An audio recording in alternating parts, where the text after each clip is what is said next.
அழகன் Murugan channel பார்வையாளர்கள் அனைவருக்கும் அன்பான வணக்கம். இந்த நாள் முருகன் அருளோடு கண்டிப்பாக இனிய நாளாகவே அனைவருக்கும் அமையும். வாங்க இன்றைக்கி வீடியோவில் என்ன பார்க்கலாம் அப்படின்னா, முருகனோட ஒரு அழகான கோயில் தாங்க. என் வாழ்க்கையில் பல அற்புதங்களை நிகழ்த்தி காட்டிய இந்த முருகன் கோயிலை பற்றி தாங்க நான் இன்றைக்கி உங்களோட ஷேர் பண்ணிக்க போகிறேன். ஆமாங்க, கிட்டத்தட்ட 2008 இப்போ வரையும் மாதம் தவறாமல் இந்த முருகனை நான் போய் பார்த்துக்கிட்டு தாங்க வர்றேன். இந்த அழகன் முருகன் சேனலில் வர்ற முதல் வீடியோங்க இது. அதனால் நான் எனக்கு பிடித்தமான இந்த கோயிலை பற்றி தான் போடணும் அப்படின்னு சொல்லி கோயிலுக்கு போயிட்டு நான் இந்த வீடியோவை போடுறேங்க. கண்டிப்பாக சப்ஸ்கிரைப் பண்ணாதவங்க கண்டிப்பாக சப்ஸ்கிரைப் பண்ணிவிட்டு பாருங்கள். மெயினாக இந்த சேனலில் நிறையா ஊர் சுற்றி காமிப்பேங்க. ஆமாங்க, நிறைய கோயில்கள் அதே மாதிரி முருகன் சம்மந்தமான நிறைய பூஜைகள் வீட்டில் செய்வேன். அது உங்களோட கண்டிப்பாக ஷேர் பண்ணிக்கிறேன். ஸோ நான் சென்னையில் இருக்கேங்க. ஸோ சென்னை சுற்றி ஏகப்பட்ட ஸ்தலங்கள் இருக்குது. அதே மாதிரி நிறைய டூரிஸ்ட் அட்ராக்ஷன் பிளேஸஸ் இருக்குதுங்க. இது எல்லாமே கண்டிப்பாக உங்களுக்கு சுற்றி காமிக்கிறேங்க. வாங்க இன்றைக்கி எந்த கோயிலுக்கு வந்திருக்கோம் அப்படின்னா, சிறுவாபுரி முருகன் கோவில் தாங்க. இந்த சேனலை திருக்கார்த்திகை அன்னைக்கு தாங்க தொடங்கியிருந்தேன். ஸோ அன்றைக்கே சிறுவாபுரியை போயிட்டு வந்துட்டு தான் இந்த சேனல் தொடங்கியிருந்தேன். அன்றைக்கி ஒரு சின்ன வீடியோ போட்டிருந்தேன். அப்போ இந்த கோயில் எங்கே இருக்குது அப்படின்லாம் நிறைய பேர் கேட்டிருந்தாங்க. ஸோ வாங்க இந்த கோயில் எப்படி போகலாம், இந்த கோயிலுக்கான சிறப்பு எல்லாத்தையுமே பார்க்கலாங்க. இந்த சிறுவாபுரி முருகன் கோவில் சென்னை கொல்கத்தா தேசிய நெடுஞ்சாலையிலிருந்து சென்னைக்கு வடக்கே 34 கிலோமீட்டர் தூரத்திலும், கவரப்பேட்டையில் இருந்து 5 கிலோமீட்டர் தூரத்திலும் உள்ளது சிறுவாபுரி. இதற்கு சிறப்பு பெயர் என்ன தெரியுமாங்க? வீடு கட்ட உதவும் பெருமான். இந்த ஆலய இறைவனான பாலசுப்பிரமணியரை மனமுருகி வேண்டி வந்தால் சொந்தமாக வீடு கட்டும் வாய்ப்பு அமையும் என்று பக்தர்களின் அசைக்க முடியாத நம்பிக்கை உள்ளது. இது என் வாழ்க்கையிலே நடந்திருக்குங்க. நிலம் வாங்கி நான் வீடு கட்டணுங்கிற ஆசை நிறைவேறினது இந்த கோயில் போனக்கப்புறம் தாங்க. இத்தல மூலவரை செவ்வாய்க்கிழமை தோறும் தொடர்ந்து 6 வாரங்கள் வழிபாடு செய்து வள்ளி மணவாள பெருமானை வணங்கி வந்தால் திருமண தடை நீங்கும், செல்வ வளம் பெருகும், நினைத்த காரியங்கள் வெற்றியடையும். இத்தலத்தில் உள்ள மூலவரை 6 முறை வலம் வர வேண்டும் என்கிறார்கள். அப்படி வலம் வந்தால் மாற்றங்கள் நிறைந்த இன்ப வாழ்வு உண்டாகும். ஆமாங்க, நான் இந்த கோயிலுக்கு வந்தப்போ இங்கே உள்ள கொடிமரத்தில் ஒரு சின்ன கர்ச்சிஃப் தாங்க என்கிட்ட இருந்தது. அதில் ஒரு கல்லை கட்டி மஞ்சள் தடவி கல்லை கட்டி அந்த தொட்டில் மாதிரி கட்டிட்டு போனேங்க. அடுத்த மாதமே நான் கன்சீவ் ஆகிருந்தேன். அதே மாதிரி 2வது எனக்கு முருகனே வேணும் அப்படின்னு சொல்லி வேண்டி பண்ணிட்டு போயிருந்தேங்க. அப்பயும் எனக்கு தடை இல்லாமல் எனக்கு ஆண் குழந்தை பிறந்தது. ஸோ எனக்கு அதிலேருந்து இந்த முருகன் கோயில் வர்றது ரொம்ப விசேஷமாகவே மாதம் மாதம் அவரை விசிட் பண்ணுறதே எனக்கு ரொம்ப சந்தோஷமாக இருக்கும். வேண்டுதல் எதுவும் இருக்கோ இல்லையோ அவரை பார்த்துட்டு போகிறதே எனக்கு ரொம்ப சந்தோஷம் கிடைக்குங்க. அதாவது கோயில் குலதெய்வம் அப்படின்னா பயந்து போகிற என்னோடய வீட்டுக்காரரே இங்கே கால் கிடக்க நின்று சாமியை பார்க்குறதுக்கு சலிக்காமல் வந்துட்டு போகிறாரு அப்படின்னா அந்த மனமாற்றத்தை உண்டாக்குனவரும் இவர் தான் அப்படின்னு சொல்லுவேங்க. நான் இந்த கோயிலுக்கு செவ்வாய்க்கிழமை தான் வரணுமா அப்படின்னு கேட்டால் அப்படிலாம் இல்லைங்க. நான் ஒரே ஒரு தடவை தான் இத்தனை வருஷங்களில் ஒரே ஒரு முறை தான் செவ்வாய்க்கிழமையில் போயிருக்கேங்க. மற்றபடி நான் மோஸ்ட்லி வர்றது சாட்டர்டே வருவேங்க. அப்படி இல்லைன்னா சண்டே தான் வருவேன். ஏன்னா என்னோடய கணவருக்கு அப்போ தான் விடுமுறை கிடைக்கும். வீட்டில் இருந்து கிட்டத்தட்ட இது எனக்கு 50 கிலோமீட்டர் கிட்ட வருங்க. அதனால் நம்ம பசங்களுக்கு ஸ்கூல் லீவு இதெல்லாம் பார்த்துட்டு தான் இங்கே வருவேன். ஆனால் மாதம் ஒரு முறை தவறாமல் வந்துடுவேங்க. தொடர்ந்து 6 வாரம் வரணும், 6 விளக்கு ஏற்றணும் அப்படின்லாம் சொல்கிறாங்க. பட் அப்படிலாம் கிடையாதுங்க. நம்ம மனசார எந்த கடவுளை வேண்டுனாலும் நமக்கான பலன் கிடைக்க தான் செய்யும் அப்படிங்கிறது என்னோட ஒரு அபிப்பிராயங்க. ஆமாங்க, இந்த கோயிலோட டைமிங் பார்த்திங்கன்னா டெய்லி காலையில் 6 o'clock ஓப்பன் பண்ணிடுவாங்க. அதே மாதிரி 12 மோஸ்ட்லி 12க்கு க்ளோஸ் பண்ணிடுவாங்க. நெக்ஸ்ட்டு ஈவினிங் 4:30க்கு திறப்பாங்கங்க.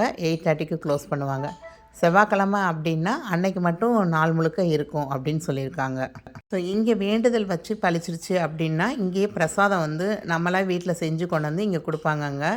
இப்போ ஒரு 5 வருஷமாக யூடியூப்பில் வந்தக்கப்புறம் பார்த்திங்கன்னா இங்கே கூட்டம் அதிகமாக இருக்குது. அதை நான் கண்கூடாக பார்க்குறேங்க. ஏன்னா நான் கிட்டத்தட்ட 15 வருஷமாக இந்த கோயிலுக்கு வந்துட்டுருக்கேன். ஆனால் இப்போ கடைசி 5 வருஷத்தில் எப்போ வந்தாலும் இங்கே கூட்டம் அதிகமாக இருக்கும் உங்களுக்கு. அதுவும் செவ்வாய்க்கிழமெலாம் வந்துச்சு அப்படின்னு நினச்சிக்கோங்க. அந்த மெயின் என்ட்ரன்ஸ் திரும்புகிற இடத்துல நம்மளை காரெல்லாம் அங்கேயே பார்க் பண்ண வச்சுருவாங்க. நம்ம அங்கேருந்து மினி பஸ்ஸு இல்லை ஷேர் ஆட்டோ பிடிச்சி தான் உள்ள கோயில் வரையுமே வர முடியும்.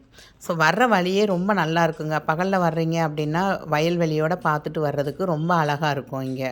ஸோ இந்த கோயிலுக்குன்னு நிறைய தல வரலாறுகள்லாம் இருக்குங்க. அதை வந்து நான் கண்டிப்பாக டிஸ்கிரிப்ஷனில் கொடுக்குறேன். நீங்கள் போய் படித்து பாருங்கள் இந்த கோயிலுக்குரிய தல வரலாறை. பத்மாசுரனை வதம் செய்து வெற்றி பெற்ற முருகப்பெருமான் அங்கிருந்து புறப்பட்டு வந்தபோது தங்கி இளைப்பாறிய இடமாக இந்த சிறுவாபுரி இருக்கிறது. மேலும் அங்கு தங்கியிருந்த போது இந்திரன் உள்ளிட்ட தேவர்களுக்கு அமுது அளித்துள்ளார்.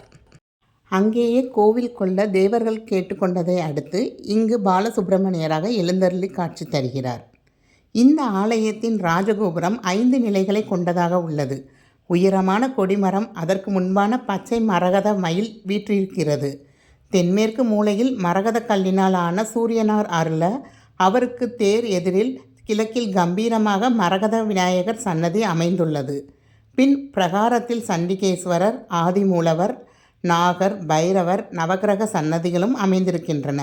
கருவறையில் பாலசுப்பிரமணியராக முருகப்பெருமான் அருள்கிறார். எப்போ இந்த கோயிலுக்கு வந்தாலும் யாராவது பிரசாதம் கண்டிப்பாக கொடுப்பாங்கங்க. ஆமாங்க, இங்கே வந்து அவங்க வேண்டிக்கிட்டது வந்து பழிக்கிறப்ப வந்து பிரசாதம் செஞ்சு கொடுப்பாங்க. சரி, நீங்கள் எப்போ கோயிலுக்கு வந்தாலும் இங்கே பிரசாதம் வாங்காமல் நீங்கள் வெளியேறவே முடியாதுங்க. ஏன்னா அவ்வளோ அற்புத சக்தி இந்த முருகனுக்கு இருக்குது. மூலவருக்கு தெற்கு பகுதியில் அண்ணாமலையார் அருள் புரிகிறார். இங்கு அண்ணாமலையும் உண்ணாமலையும் எழுந்தருளியுள்ள நிலையில் வள்ளி நங்கை மணவாள பெருமான் திருமண கோலத்தில் பக்தர்களுக்கு அருள் பாலித்து கொண்டிருக்கிறார். இங்கே வந்து அந்த ஆதிமூலவர் சன்னதியை சுற்றி தாங்க நிறையா செங்கல் வந்து அங்கேயும் வச்சுருப்பாங்க. என்னை பொறுத்த வரைக்கும் நீங்கள் வந்து பிரார்த்திக்கணும் அப்படின்னு நினச்சா வீட்டில் இருந்தே ஒரு 6 செங்கல் வந்து நீங்கள் வேண்டிக்கிட்டு கடையில் வாங்கிட்டு வாங்குங்க. வந்து இங்கே உங்களுக்கு தெரிஞ்ச மாதிரி அந்த செங்கலை அடுக்கி வீடு கட்டணும் அப்படின்னு வேண்டிக்கோங்க. கண்டிப்பாக அது நிறைவேறுங்க. அதே மாதிரி தீராத நோய் இருக்கிறவங்களுக்கு இந்த ஆலயத்து இறைவனுக்கு ஒரு மண்டலம், அதாவது 48 நாள் நெல்லி முள்ளி பொடி கொண்டு அபிஷேகம் செய்து வந்தால் தீராத நோயில் இருந்து விடுபடலாம் அப்படின்னு சொல்கிறாங்க. 48 நாளும் ஆலயத்திற்கு வர வேண்டும் என்பதில்லை. கோவில் அர்ச்சகரிடம் அந்த பொடியை கொடுத்து அபிஷேகத்தில் சேர்க்க செய்தால் மட்டுமே போதுமானது. இந்த சிறுவாபுரி பகுதி அருணகிரிநாதர் காலத்தில் சிறப்பு வாய்ந்த இடமாக மாறியது. இந்திரன் மற்றும் தேவர்களுக்கு அமுது அளித்து வீடு பேறு கிடைக்க முருகப்பெருமான் அருள்பாலித்த இடமாகவும் இந்த சிறுவாபுரி விளங்குகிறது. திருவள்ளூர் மாவட்டம் பொன்னேரி தாலுகாவில் சிறுவாபுரி பாலசுப்பிரமணிய கோவில் கம்பீரமாக காட்சியளிக்கிறது. இந்த கோயிலுக்கு இன்னொரு வரலாறு இருக்குங்க. அஸ்வமேதம் யாகம் நடந்த ராமபிரான் குதிரையை ஏவி விட்டார். அது பல இடங்களை கடந்து வால்மீகி முனிவரின் இருப்பிடமான ஆசிரமத்திற்கு அருகில் வந்தது. ராமபிரானின் பிள்ளைகளான லவனும் குஷனும் அந்த குதிரையை பிடித்து ஒரு மரத்தில் கட்டி வைத்தனர். குதிரையை காணாததால் அதன் நிலையை அறிந்து வரும்படி முதலில் அனுமன் அனுப்பப்பட்டார். அவரையும் லவனும் குஷனும் சேர்ந்து ஒரு மரத்தில் கட்டி போட்டனர். குதிரையை மீட்பதற்காக லக்ஷ்மணன் ராமர் அனுப்பினார். ஆனால் அவரையும் லவகுஷர்கள் கட்டி போட்டு வைத்தனர். இதனால் ஆத்திரம் அடைந்த ராமபிரான் தாமே நேரடியாக வந்து தன்னுடைய மகன்கள் என்று அறியாத காரணத்தால் அவர்களிடம் போரிட்டு குதிரையை மீட்டு சென்றார். அந்த இடமே தற்போதைய சிறுவாபுரி என்கிறார்கள். இராமாயண காலத்தில் குசேலபுரியாக இருந்த இடமே தற்போது சிறுவாபுரியாக இருப்பதாக சொல்லப்படுகிறது. சந்ததமும் அடியார்கள் சிந்தையது குடியான தன் சிறுவை தனில் மேவு பெருமானே. சிறுவாபுரி முருகன் சிறப்பு வாய்ந்தவன் மட்டுமல்ல, தன்னை நாடி வரும் பக்தருக்கெல்லாம் வரங்களை வாரி கொடுப்பவன் என்று அருணகிரிநாதர் தன் திருப்புகளில் பாடியுள்ளார். இத்திருப்புகளில் அருளாலே மகிழ்வாக எதிர்காண வரவேணும், உயிர்த்தோளா வடிவேலா முருகேசா பெருமாளே என ஒரு வாக்கியமாக அமைவது போல் வேறு எந்த ஒரு திருப்புகளிலும் அமைவதில்லை. திருவண்ணாமலையை நினைத்தாலே முக்தி என்பது போல சிறுவாபுரி முருகனை நினைத்தாலே வேண்டியது கிடைக்கும். லவன் குஷன் 2 சிறுவர்களும் ராமபிரானுடன் போர் புரிந்து வெற்றி பெற்ற தலமாததால் சிறுவர் + அம்பு + எடு சிறுவம்பெடு சின்னம்பேடு என்று சிறுவாபுரி சிறுவை என்னும் பெயர் வந்துள்ளது. அழகு மயிலில் ஆடி வந்து முருகன் அருணகிரிநாதருக்கு அருட்காட்சி அளித்த இத்தலத்திற்கு 4 திருப்புகழ் பாடல்கள் உள்ளன. புது வீடு கட்டுபவர்கள், புது வீட்டில் குடியேற விரும்புவோர் சிறுவாபுரி திருப்புகளை ஓதி சிறுவாபுரியை தரிசித்து மரகதக்கல்லில் காட்சியுடன் விளங்கும் மயிலையும் மற்றைய மூர்த்திகளையும் வழிபட்டு வாழ்வில் சொந்த வீட்டில் மகிழ்ச்சியுடனும் இன்பமான வாழ்வு பெறலாம் என வள்ளிமலை ஸ்ரீ சச்சிதானந்த சுவாமிகள் அருள் பாலித்து வழங்கியுள்ளார். வளமிகுந்த வாழ்வு அமைய வரம் மிகுந்த சிறுவை முருகனை வழிபட வாருங்கள். சிந்தையிலே எப்பொழுதும் குடியிருப்பான் சிறுவை முருகன். நான் ரொம்ப தூரத்தில் இருக்கேன், என்னால் திடீர்னுலாம் இந்த கோயிலுக்கு வர முடியாது அப்படின்னு நினைக்கிறவங்க கண்டிப்பாக இந்த வீடியோவை பார்த்து வேண்டிக்கோங்க. கண்டிப்பாக நீங்கள் நினைக்கிற காரியம் நடைபெறும். கண்டிப்பாக இந்த முருகனை கூடிய சீக்கிரத்தில் நீங்கள் வந்து பார்க்குற அருளும் கிடைக்குங்க. வீடியோவை சப்ஸ்கிரைப் பண்ணாமல் பார்க்குறவங்க கொஞ்சம் சப்ஸ்கிரைப் பண்ணிவிட்டு பாருங்கள். உங்கள் வீட்டில் வேறு யாருக்கு தேவைப்படும் அப்படின்னா கண்டிப்பாக இந்த வீடியோவை பகிர்ந்து கொள்ளுங்கள். நன்றி, வணக்கம்.